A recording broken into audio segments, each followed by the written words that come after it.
Hi friends, మా marketing series లోని 3వ వీడియోకు స్వాగతం. ఈ రోజు మేము మీ ప్రధాన వినియోగదారులకు మీ ఉత్పత్తిని ఎలా చేరుకోవాలో మరియు విక్రయించాలో గురించి మాట్లాడబోతున్నాం. కిరాణా దుకాణాలు, బేకరీలు, ప్రదర్శనలు, నట్స్ హౌస్, రెస్టారెంట్లు మరియు కుటుంబ సభ్యులు. మీ జీడిపప్పుతో ప్రారంభిద్దాం. మీరు వాటిని విక్రయించడానికి సిద్ధంగా ఉన్నారా? మొదట వాటిని చిన్న స్థానిక దుకాణాలలో లేదా స్థానిక టోకో వ్యాపారులకు అందించడం ద్వారా ప్రారంభించండి. మంచి నాణ్యత, ఫినిషింగ్, రుచి మరియు ప్యాకేజింగ్ గురించి ఉత్సాహంగా ఉండటానికి వినియోగదారులకు ఉచిత నమూనాలను ఇవ్వండి. మీ ధరలు మరియు ప్యాకేజింగ్ వారికి నచ్చేలా చూసుకోండి.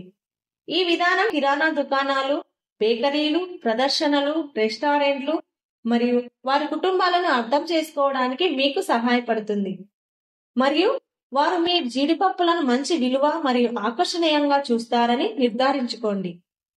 ఇది మీకు క్రమబద్ధమైన కస్టమర్ బేస్ ను నిర్మించడానికి, ఫీడ్బ్యాక్ ఆధారంగా మీ జీడిపప్పులను మెరుగుపరచడానికి మరియు మెరుగుదల కోసం మీ బలాలు మరియు ప్రాంతాలను కనుగొనడానికి కూడా మిమ్మల్ని అనుమతిస్తుంది. డెలివరీ చాలా ముఖ్యం. ముఖ్యంగా జీడిపప్పులు తాజాగా ఉంచడానికి ఇది వినియోగదారులకు ప్రధాన ఆందోళన. మీ పంపిణీ మార్గాలను తెలివిగా ప్రణాళిక చేసుకోండి. ఉదాహరణకు, మీరు సోమవారం తూర్పున ఉన్న దుకాణాలను సందర్శించి తరువాత మంగళవారం ఉత్తరాన ఉన్న దుకాణాలని సందర్శించవచ్చు. ఇంకా కొత్త బ్రాండ్ గా మిమ్మల్ని మీరు గుర్తించుకోవడం చాలా ముఖ్యం. మీరు జీడిపప్పులను మీరే పంపిణీ చేస్తున్నట్లయితే మీ జీడిపప్పు లోగోతో బ్రాండ్ చేయడాన్ని పరిగణించండి. కిరాణా షాపులు, బేకరీలు, నట్స్ హౌస్, ఎగ్జిబిషన్లు మరియు రెస్టారెంట్లు వారి కుటుంబాల దృష్టిని ఆకర్షించడానికి ఇది ఒక అద్భుతమైన మార్గం. ఇంకా మీరు కేవలం వినియోగదారుల కోసం వేచి ఉండలేరు. మీరు మీ జీడిపప్పులను చురుకుగా ప్రచారం చేయాలి. మీ పోటీదారుల కంటే మీ ఉత్పత్తిని ప్రచారం చేయడానికి, వారిని ప్రోత్సహించడానికి దుకాణదారులకు ఆకర్షణీయమైన బేరాలను అందించండి. మీ ఉత్పత్తిని ప్రజలు నిజంగా ఇష్టపడుతున్నారని మీరు గమనించినప్పుడు పెద్దదిగా ఆలోచించాల్సిన సమయం ఇది. పెద్ద దుకాణాలకు మీ జీడిపప్పులను పంపిణీ చేయగల టోకు పంపిణీదారులతో భాగస్వామ్యం చేయడం ద్వారా పెద్ద ప్రాంతాల్లో విక్రయించాలని లక్ష్యంగా పెట్టుకోండి. కానీ దశల వారీగా ఈ విధానాన్ని అనుసరించండి.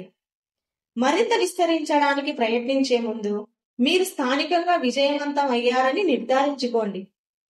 గుర్తించుకోండి, టోకు వ్యాపారులు మరియు పంపిణీదారులు పెద్ద వాల్యూమ్లను నిర్వహిస్తారు మరియు మీ ఉత్పత్తి మరియు ప్రక్రియలు స్థిరంగా ఉన్నప్పుడు మాత్రమే మీరు ఈ వాల్యూమ్లను సరఫరా చేయవచ్చు.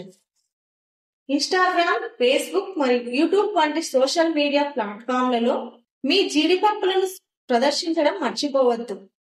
సాధారణ పోస్టులు, సరదా పోల్స్ మరియు పోటీల ద్వారా మీ ప్రేక్షకులతో నిమగ్నమై ఉండండి. ఎక్కువ మందిని త్వరగా చేరుకోవడానికి మీరు గూగుల్ ప్రకటనలు లేదా సోషల్ మీడియా ప్రకటనలను ఉపయోగించడాన్ని కూడా పరిగణించాలనుకోవచ్చు. టోకు కిరాణా షాపులు, బేకరీలు, ఎగ్జిబిషన్లు, రెస్టారెంట్లు, నట్స్ హౌస్ వారి కుటుంబాలను అన్ని రకాల వంట జీడిపప్పు వస్తువులను ఆకర్షించే ఇతర ఉత్పత్తులతో మీ జీడిపప్పును భాగస్వామ్యం చేయడం గురించి ఆలోచించండి. ఈ కేంద్రీకృత వ్యూహాలతో మీరు కేవలం ఒక ఉత్పత్తిని విక్రయించడం కంటే ఎక్కువ చేస్తున్నారు. జీడిపప్పు యొక్క ఉత్తేజకరమైన ప్రపంచంలో అదృష్టం. తరువాత వీడియోలో ప్రమోషన్ మార్కెటింగ్ గురించి తెలుసుకుందాం. చూసినందుకు ధన్యవాదాలు. మరిన్ని వీడియోల కోసం వ్యాపార్ కోచ్ ఛానల్ ను సబ్స్క్రైబ్ చేయండి.